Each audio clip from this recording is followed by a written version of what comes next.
Thank you so much, Paul, and thank you for having me. This is actually my first in-person event since the pandemic hit. So it's great to have an in-person audience and to see so many people here. And thank you as well, of course, to everybody who's joining us online. So hello and welcome to the Dónal Nevin lecture on options for fiscal devolution in Northern Ireland. Just to give you a quick overview of how the event is going to go, I'm going to speak very briefly here. First of all, we're going to hear from Jerry Murphy from ICTU, and then I'm going to hand over to our keynote speaker, Paul Johnson. We'll then have a formal response from Dr. Graham Brownlow, and there's plenty of time for questions and answers. We will have a roving microphone, so if it's great to have so many people in the room. If you do have any questions, we would love you to get involved. And we'd also love to hear from the people who are watching this event online. If you do have any questions, feel free to send them in, and we can put them to our panellists later on. So, should Northern Ireland have more tax-raising powers? That's one of the big questions that we're going to be looking at this evening. Looking at some of the examples of what's happened in Scotland, in Wales, and some of the unique characteristics of the Northern Ireland economy. We know that public services are stretched, but many of these decisions are very politically sensitive. So one of the reasons why we're talking about this today is because we are joined by Paul Johnson, the chair of the Fiscal Commission for Northern Ireland, which was set up in March. And they've got a year to look at some of these very important questions. And I know, judging by their Twitter feed, they've been very busy already, meeting lots of different stakeholders and doing a lot of work behind the scenes. So I'm delighted that today we will get the first sneak peek at some of the work that they've been doing so far. But first of all, I'd like to hand over to Jerry Murray, who is the president of ICTU. Thank you.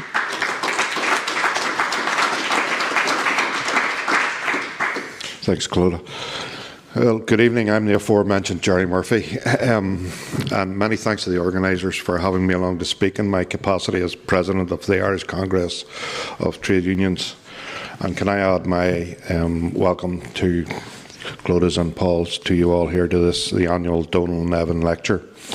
As many of you will be aware, the Nevin Economic Research Institute, NERI to us, was established 10 years ago in March coming and is funded by all the unions who are affiliated to the Irish Congress of Trade Unions.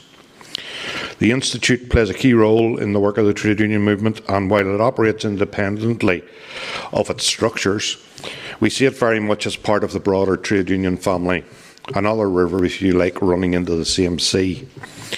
The Nevin Economic Research Institute was named in honour of a previous General Secretary of the Irish Congress of Trade Unions, Dr. Dónal Nevin, and it's appropriate that I extend a particular welcome at this point in time to Maura Nevin and her daughter Anne, who are joining us electronically this evening on behalf of both Congress and NERI.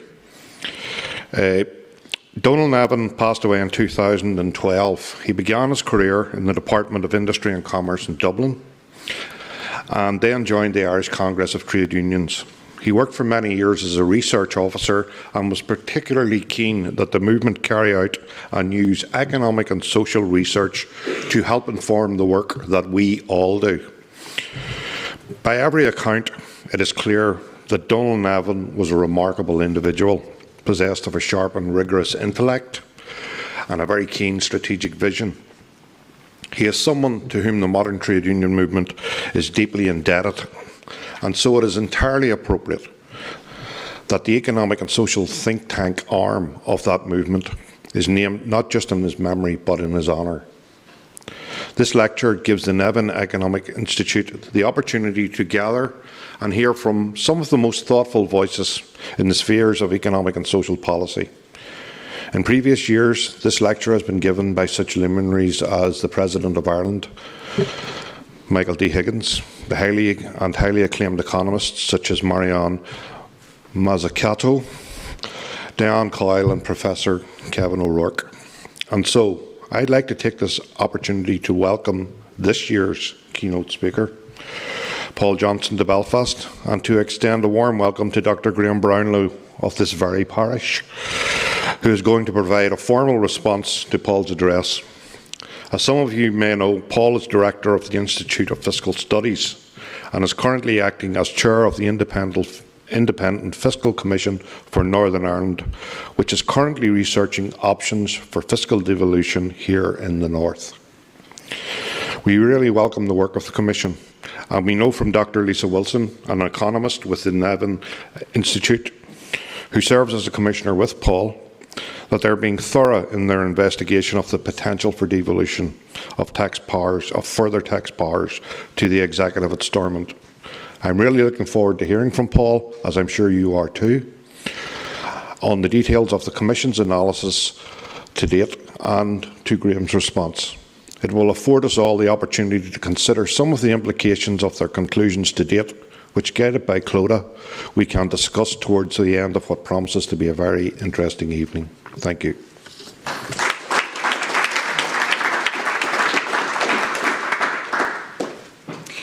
Thank you so much, Jerry. So now I'm going to hand over to Paul Johnson, who, as we've been hearing, is Chair of the Independent Fiscal Commission in Northern Ireland, but is best known for being Director of the Institute for Fiscal Studies. He's one of the best known voices in terms of research on issues from inequality to public policy, government spending and borrowing. So I'm sure you'll all have lots of questions for him.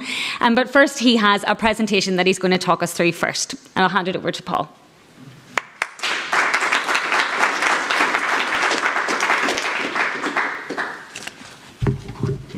Well, thank you so much for that welcome and introduction, and thank you so much for inviting me. I hadn't appreciated I was in quite such luminous company in terms of those who have given this lecture before, so I hope I don't let myself down too badly. As you've heard, I'm going to talk largely about the work that we've been doing as part of the Fiscal Commission for Northern Ireland. There we go. Just to give you a sense of what that's about and where it's going to. Our terms of reference essentially, as you'd expect, look at the case for increasing fiscal powers, and essentially we're looking at where that case is strongest and where it might be most plausible to increase fiscal powers.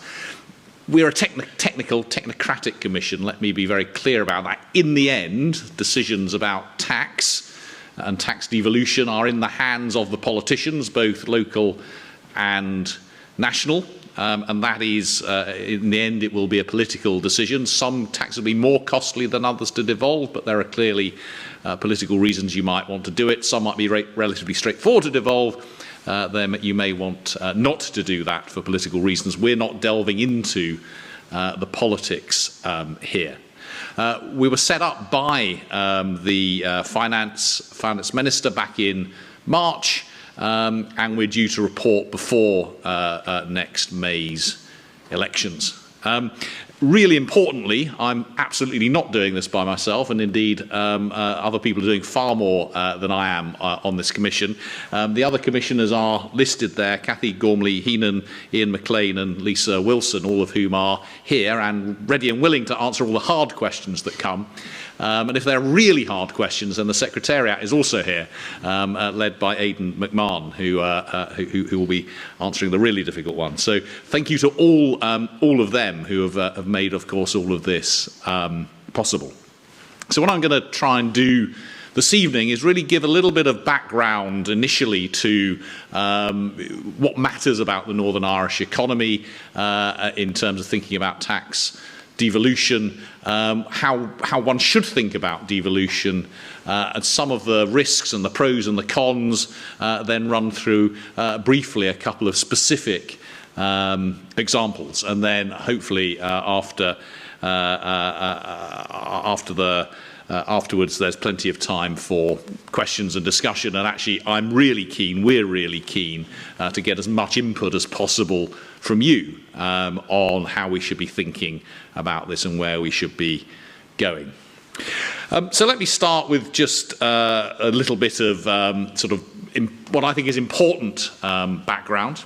So a really important issue for understanding Northern Ireland's fiscal position, but also potentially for understanding both some of the pros and cons of additional devolution, is this kind of chart, which essentially just shows that income per head, we've got regional GVA per head in Northern Ireland is much, much lower than it is in the United Kingdom as a whole. It's very similar actually to that in Wales. So there is more tax devolution to Wales than there is to Northern Ireland. So this is in no sense saying that that creates a problem for devolution.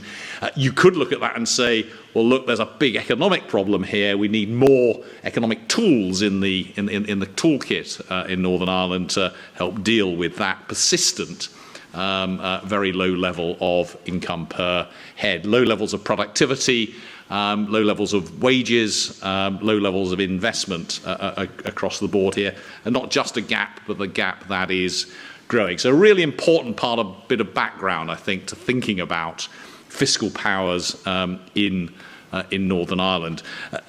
As you can see on that, Northern Ireland economically looks not dissimilar to Wales, but very different to Scotland. Now, this may be well understood here. It is not well understood, I think, in England that Scotland, it may not be well understood in Scotland, I don't know, Scotland is rich, Wales and Northern Ireland aren't. And that's a very big difference when thinking about fiscal policy and devolution. It's also worth saying that whilst somewhat more volatile, the chart for the Republic of Ireland, certainly in terms of where it ends up, looks much more like the United Kingdom than it does Northern Ireland. So there's a big gap, not just between Northern Ireland and England, but there's a big gap between Northern Ireland and the Republic. So that's the first, I think, really important bit of background.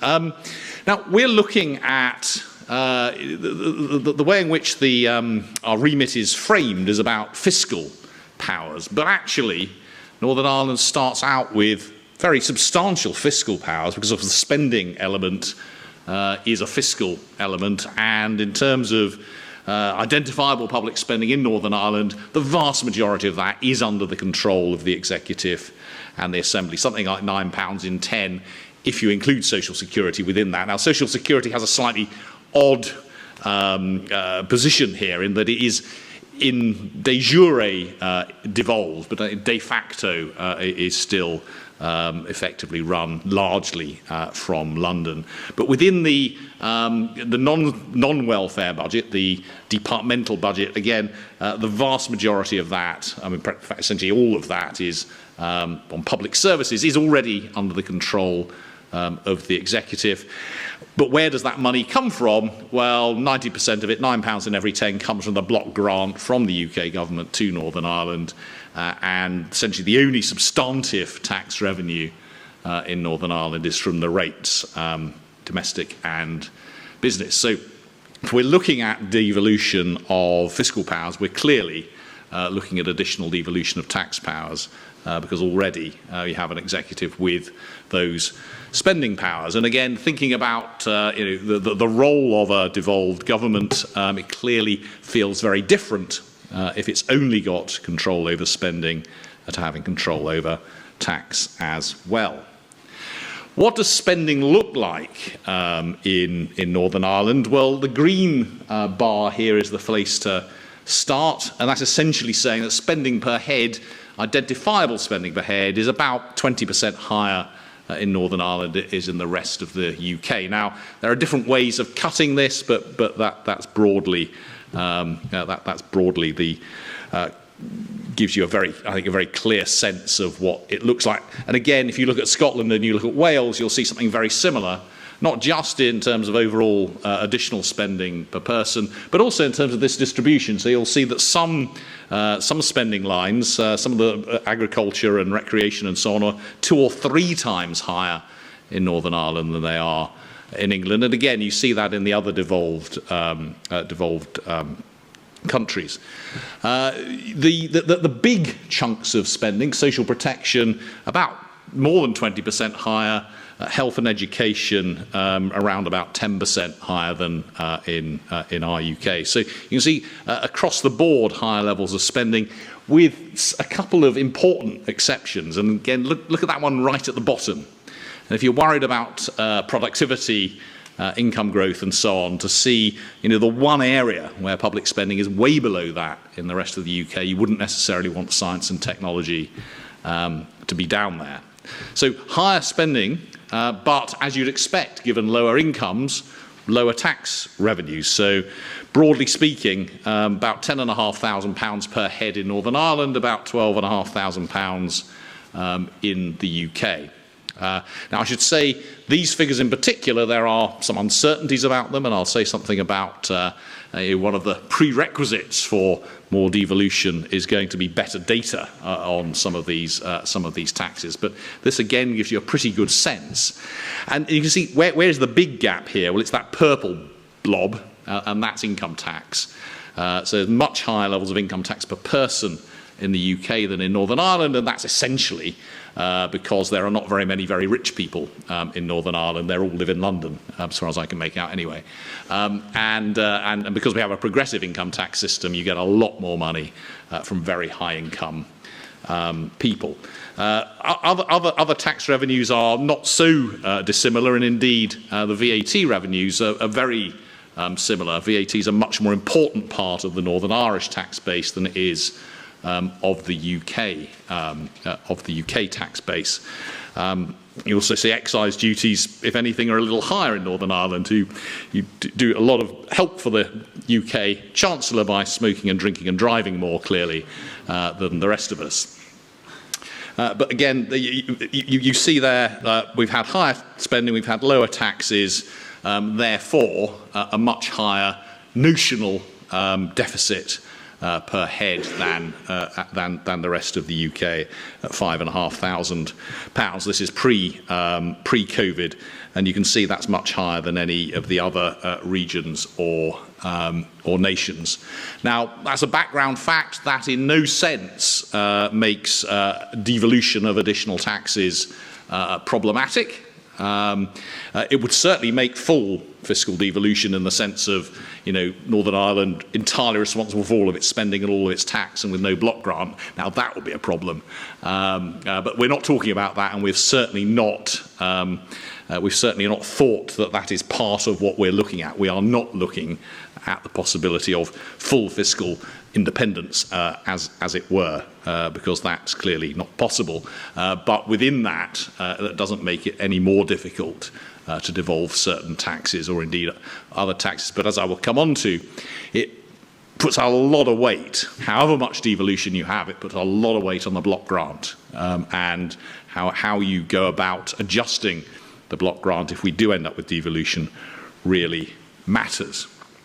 A term I've come across which I'd never heard of before taking on this role is super parity. I don't know how many people are familiar with that term. It's not one in common parlance on the other side of the Irish Sea, but it's something that a number of people have spoken to us about, and it's essentially decisions that have been made here which make some benefits more generous than they are in England. So you don't have domestic water charges, for example. You have lower levels of domestic and non-domestic rates relative to our council tax and business rates system. You have much lower university tuition fees, prescription charges, and so on. This is really this is part of the background to the sorts of decisions that are already being made. These are devolved issues where devolved decisions have been made.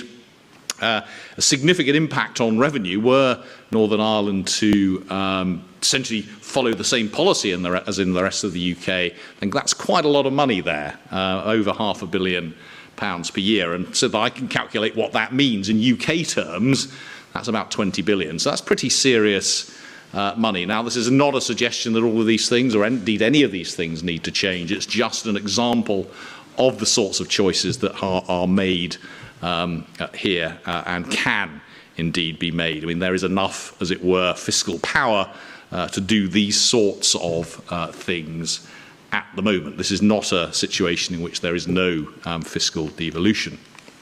Now, that's essentially, I could have spent the whole talk just talking about the current economic and fiscal situation in Northern Ireland. I'm now going to move on a bit more to talking about devolution of tax powers themselves. And I think a really important part, obviously, of thinking about this is the other two constituent nations of the UK, other than England, of course, have been on a much longer journey towards fiscal devolution and have more tax powers than Northern Ireland. And indeed, there have been two commissions for each, a technical commission, rather similar to the one that we're running, and a more political one. And in a sense, it seems only right that Northern Ireland should have the same sort of thing. So Scotland actually, from devolution, had more tax powers, more powers to vary income tax, which it didn't use for a very long time, but now has substantial devolution of power over rates of income tax, and indeed over bands of income tax, powers that it has begun to use in a reasonably significant way in the last 4 or 5 years, as well as, you can see, the land and buildings tax and landfill tax. Both Scotland and Wales, of course, have control over council tax and rates, as here.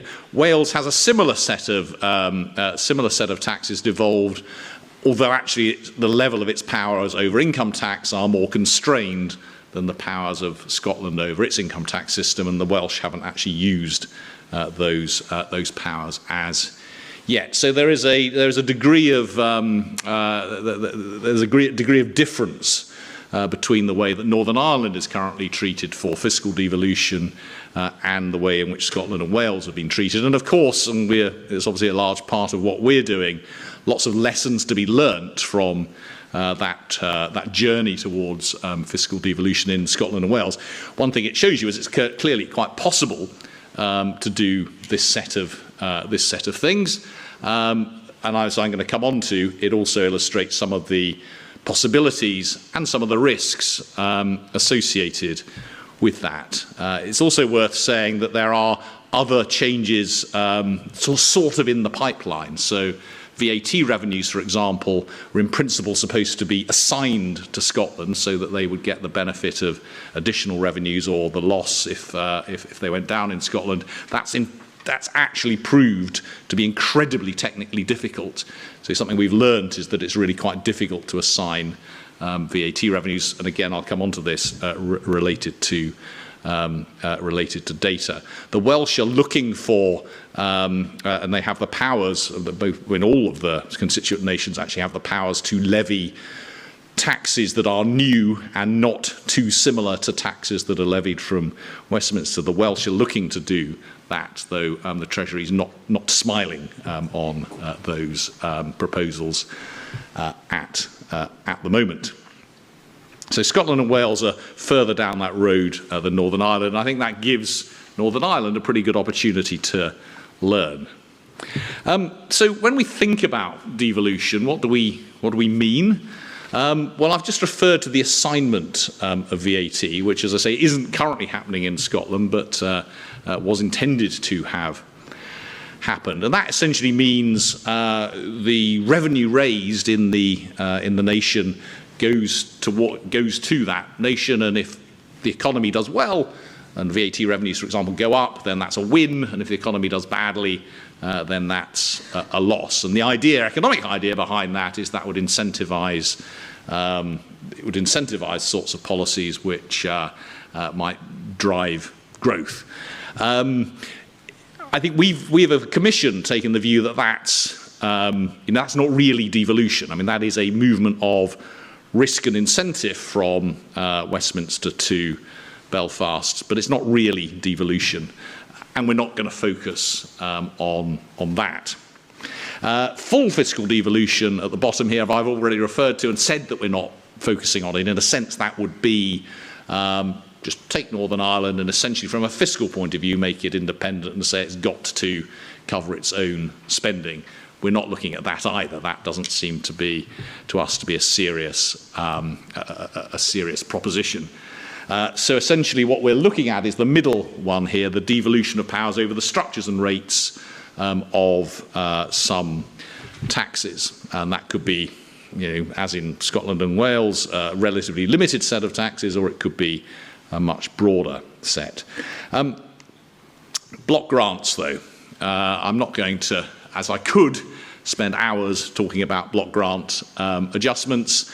And indeed, we're going to, as the second part of our work, we're going to focus rather more on those. But if you're going to devolve taxes, you've also got to, in our view, do something with block grants. So if you devolve some part of income tax to Northern Ireland, for example, and say, rather as in Scotland, you Northern Ireland get to keep the revenues from 10 percentage points of your income tax, and then any change you gain or lose from, you need to work out first of all what the initial deduction is. If you're going to keep that income tax, then Westminster's clearly going to reduce the block grant.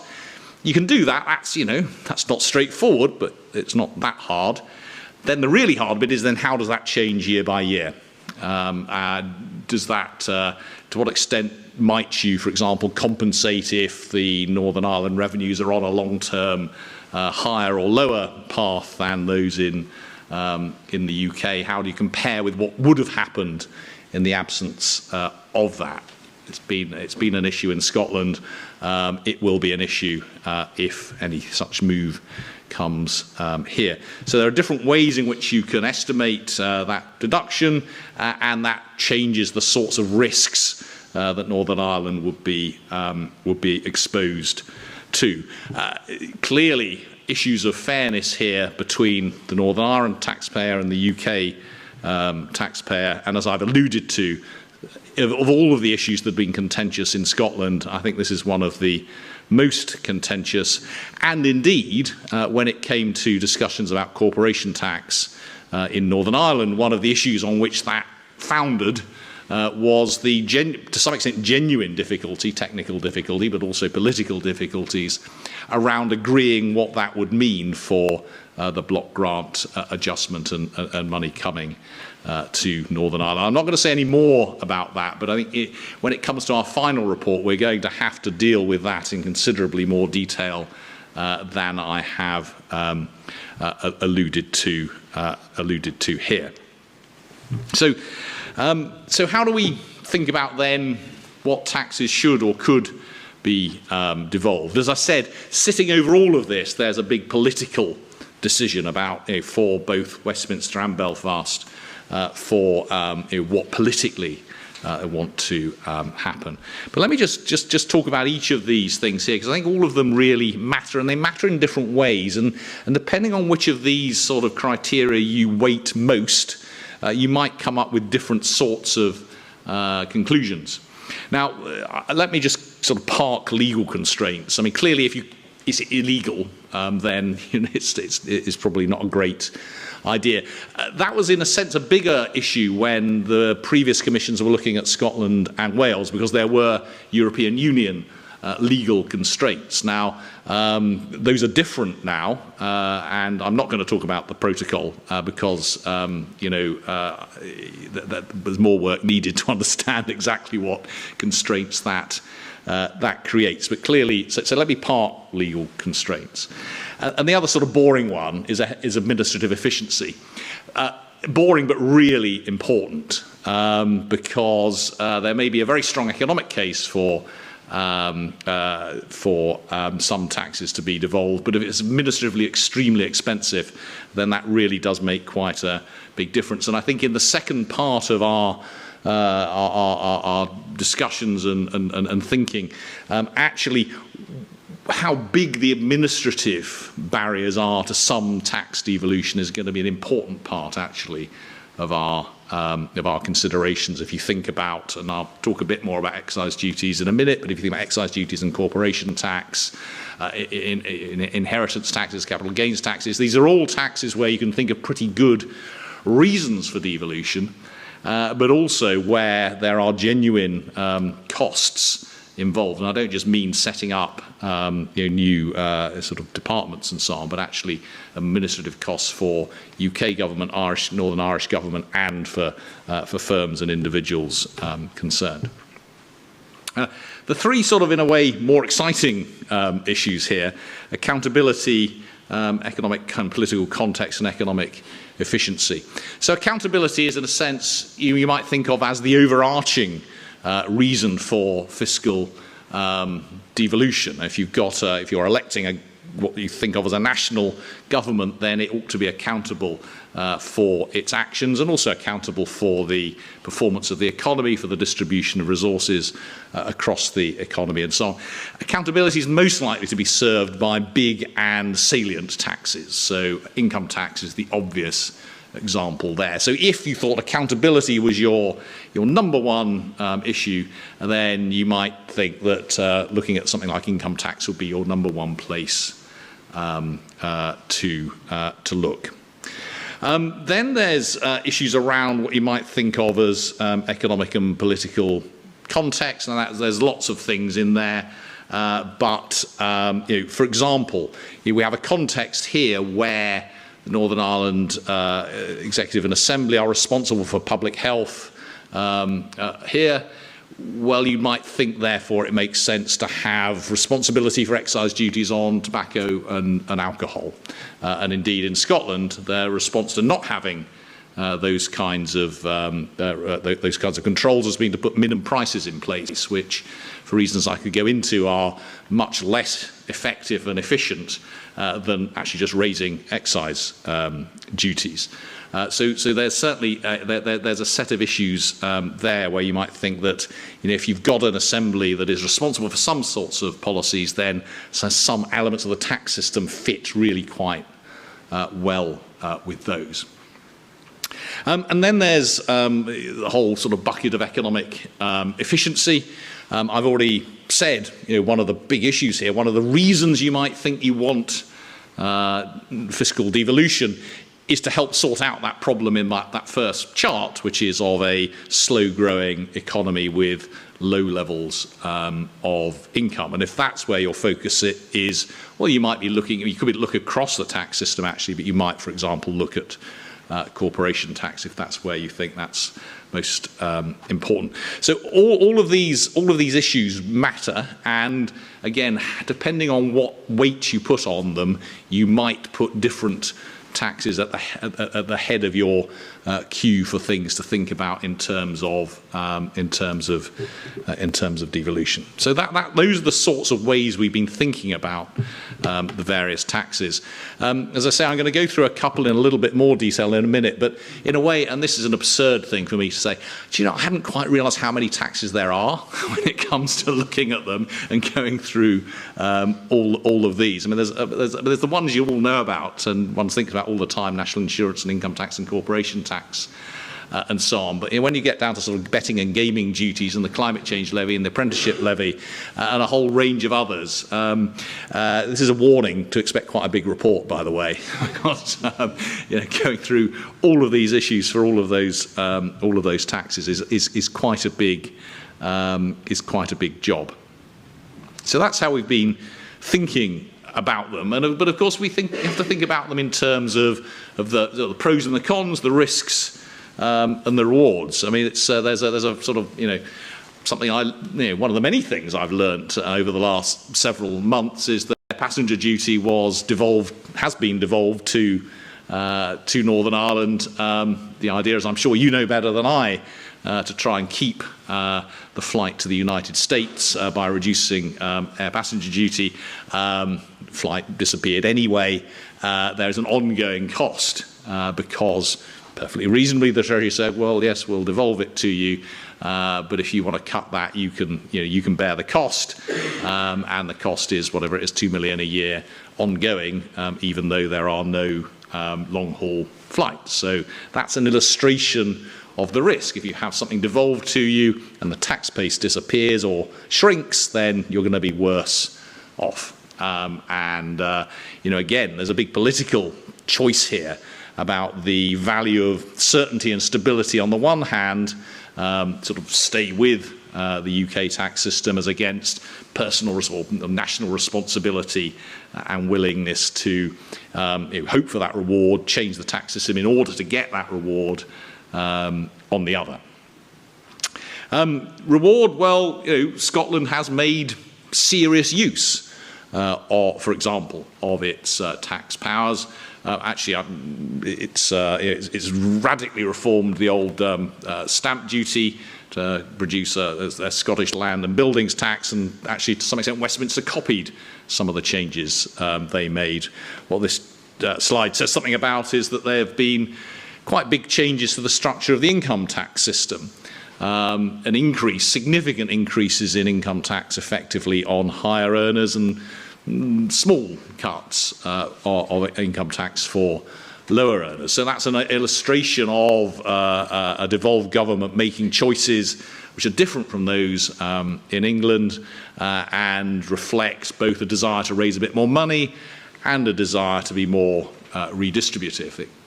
Devolution gives you that power. There are some risks involved here as well, though. The revenues, so actually quite big increases in tax that the Scottish government's put in place. They got nowhere near as much as they expected from that, partly because Scottish income tax base hasn't grown as fast as the UK one, partly because of some issues around, this issue of data and understanding what they were doing before they did it. But part of the risk here is actually that when you've devolved income tax and the income tax base has grown a bit less quickly in Scotland than in the rest of the UK, that's costly. So there's quite a big increase in income tax has netted a relatively small amount of money. So I've referred quite a lot to the Scottish and Welsh experience, but of course, and this is quite a big issue, Northern Ireland is different in all sorts of ways. Both Scotland and Wales have a land border with England and no land border with any other country. Northern Ireland is reversed in that sense. So where, perfectly sensibly, the Commission's looking at devolving taxes in Scotland and Wales, very quickly just ruled out the idea of devolving excise duties because that would just lead to cross-border shopping. We're not in a position to rule that out. Indeed, you might think because of the land border with the Republic, there might be a good case for that. The Brexit context is different in many ways. Again, the Commission's looking at Scotland and Wales where you could rule out that very quickly because that just wasn't allowable under EU rules. I'm not quite sure what the protocol means for this, but this is, the context is certainly different. As I've referred to there, cross-border shopping is an issue in a very different way. Obviously, the very low corporation tax in the Republic is an issue in Northern Ireland in a way that it wasn't an issue in Scotland and Wales. So again, very specific issues that we need to consider. So just to sort of partly repeat some of the things that I've said, what have we learned? Well, some of the tax powers have been used. It took a while, particularly in Scotland, it took a long while, but they have been used. And I can come on to this again and again. The data, the information, and so on revenues really matters. The VAT hasn't been assigned because of problems over that. Income tax has not raised as much as expected. It's not always straightforward, as it rather blandly puts it here. They have established their new revenue. They have established their new revenue authorities. We have learned that that is something that's perfectly feasible to do. Let me just, I'm a nerd, so I need to talk a little bit about data. This really matters, and it's been quite surprising. It's been surprising to me, actually, how poor in some instances the data is on actually what tax revenues are in Northern Ireland. The most obvious of this is VAT, where I presented you a sort of point estimate in an earlier chart, but that's not. I had assumed. I have to say, embarrassingly, that there will be administrative data on VAT revenues for the constituent parts of the UK. There isn't and this is based just on a sample of 150 households, and it's got a confidence interval that wide. And that there are a series of other data issues which my colleagues would be even more happy to talk about than I am. If you want to ask more about that. So it's almost a sort of precondition for further progress on devolution, is that actually we just understand better for some of these taxes how much is being raised, who the taxpayers are, and so on. So we have done a lot of sort of heads down with the data, thinking and writing and reading, but we've also talked to quite a lot of people. With dozens of people in the political parties, trade unions, business, and others. And I think, to summarise, 3 big messages have come across. I mean, the first is that it's important to think about not just raising taxes as a way of spending extra money to support public services. That might be something Northern Irish government decides to do, but also it might want to change, reform or cut taxes as a way of supporting the economy. You can imagine some of the quarters where that thought has come from, but it is a really important thought, and that's what tax devolution means. It means the ability to do either of those things. Up the top there, possibly the most important of these, I think from pretty much everyone we've spoken to, there's been, again, probably because they're the sorts of people who want to speak to us, but they feel that there is a real role for the Commission and our report in improving public engagement and education on fiscal and tax issues. That, of course, is music to my ears, because I think everyone should be very excited by this stuff. But we will be, as part of doing this lecture, but we will be writing a report and following it up in a way we hope, which will achieve some of that. And then, there's been quite a lot of feedback on people's views about the political capacity in Northern Ireland to take on additional responsibilities. And there's no point in denying that quite a number of people have effectively said, yeah, all very well in principle, but not quite sure these politicians are up to it. We will report that. Equally, there are others who have said, look, we know that the political situation here isn't brilliant, but maybe a good way of making it better is to force it to be better by having more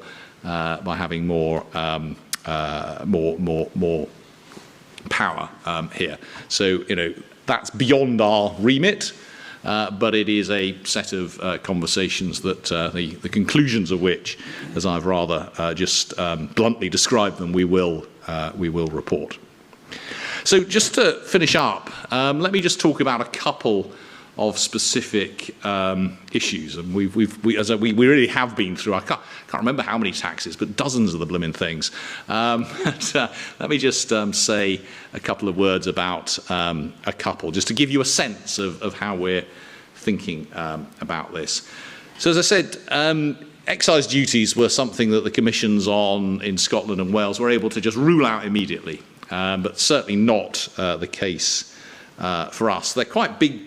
Amounts, 1.6 billion, about 8% of revenue, and obviously quite salient. I mean, if there's one thing people see, it's the price of petrol and the price of a pint, and so on.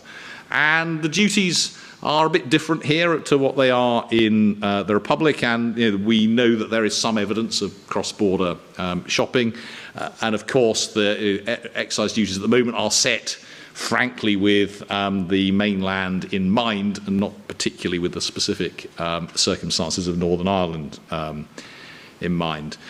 But then, so all of that suggests really quite a strong case, I would suggest, for devolving. But then there are some really quite significant practical questions about how you treat goods moving across between the UK, between Great Britain and Northern Ireland.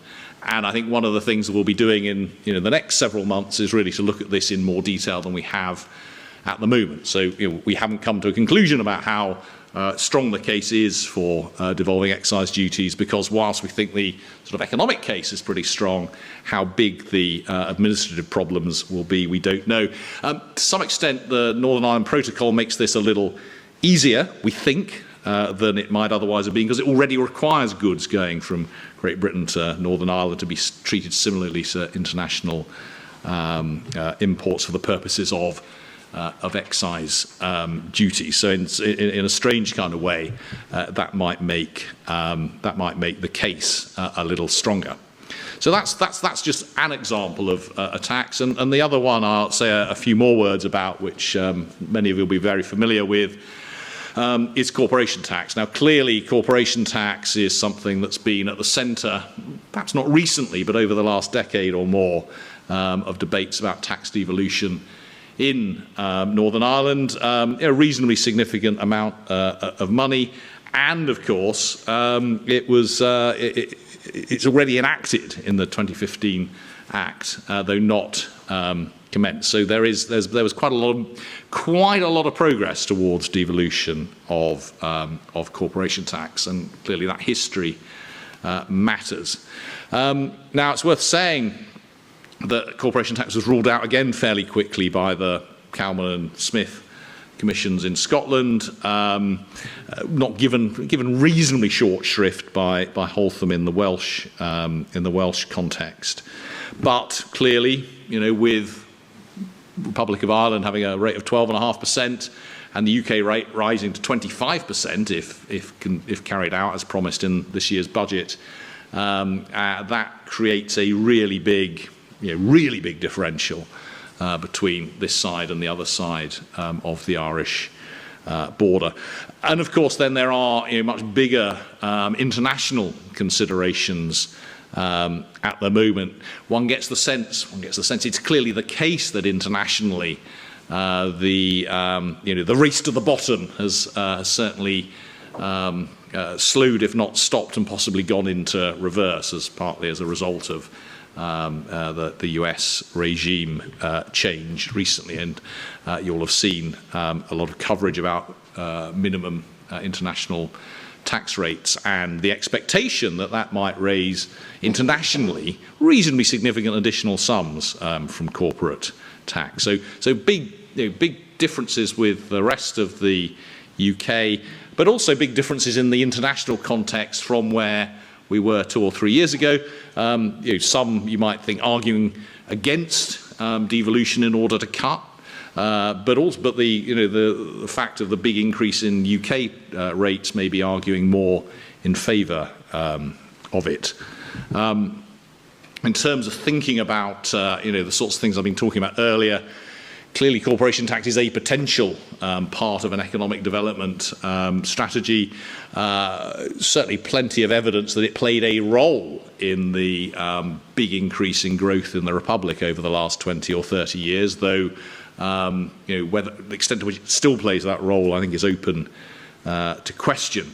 Then there are issues, obviously, within the UK. If you have different rates within the UK and you've got single entities in different parts of the UK, provides some sorts of, it clearly provides or creates additional administrative complexity.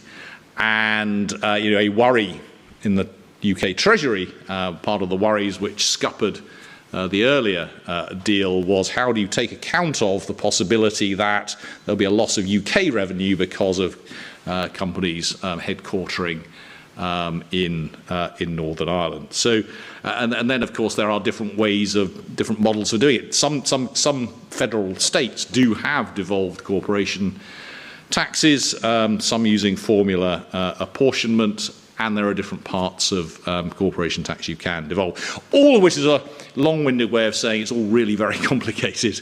It's certainly not a straightforward slam dunk that this is number one tax to look at in terms of devolution, and there's certainly more work for us to do there. Speaking of which, there is quite a long way to go.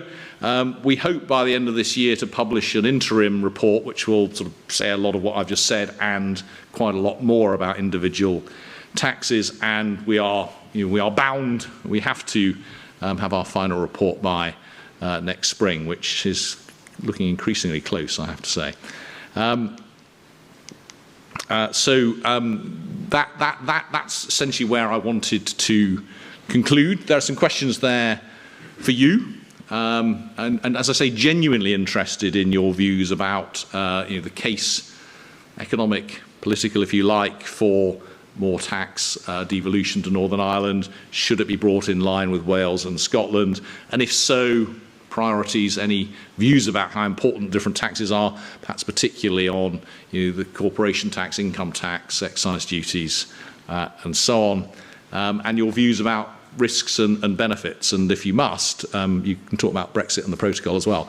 I will stop there. I think I've used my 45 minutes, and after the next talk, I'm certainly very happy to engage with any questions, or actually I'm very happy to field them towards my fellow commissioners. Thank you.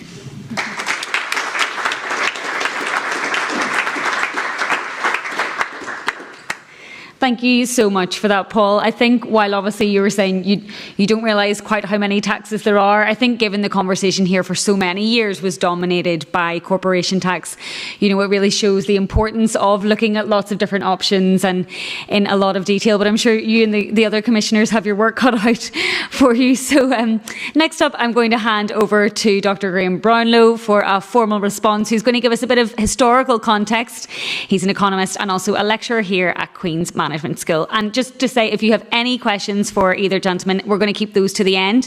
And if anyone's tuning in online, you can start sending those through now. Thank you very much.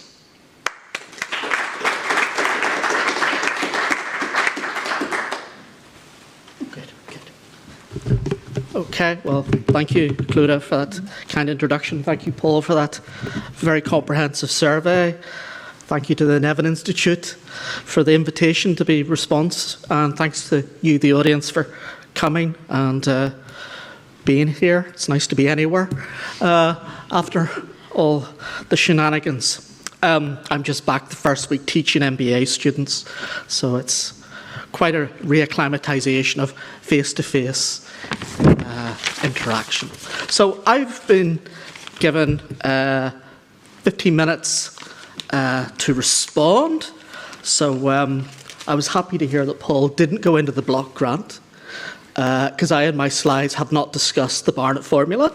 And I thought, will I try, on top of everything else, I'm going to try and set the land speed record for discussing the Barnett formula. And I thought, no, today is not the day to try and do that a week into teaching. So anyway, I'll start with a bit of, hope you can all see that. Okay, so what we're looking at, I think, in this sort of survey that I'm going to provide in the next 15 minutes, I'm an economic historian by research, not by teaching. I don't pay the mortgage doing the economic history. I teach the MBA students, teach corporate strategy.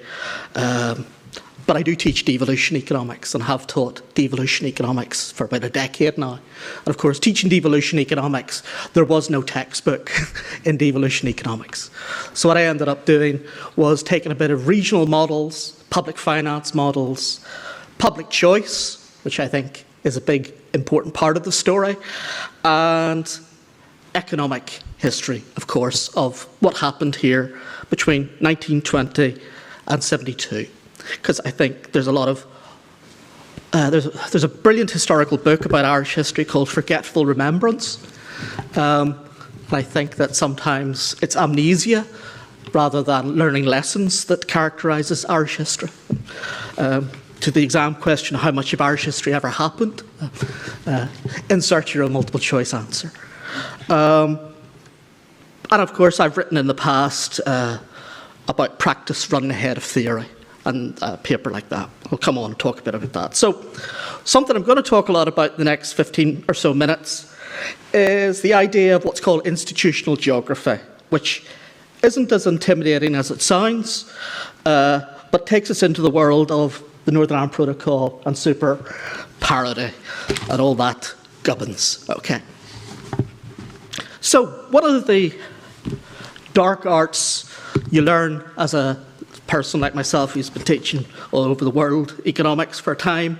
Is when you're given 15 minutes or so, you need what's called an insurance slide. Okay, so pull back the curtain. The insurance slide is the summary of what you had said articulately, but you're only 15 minutes, so you won't get through all the details. So this is the I guess the main highlights, insofar as there are main highlights, what I'm going to say. Okay. The first thing is, as Paul alluded to, the economic predicament of Northern Ireland is long-standing. Okay? So if we're thinking about tax policies, I'm going to argue, and in light of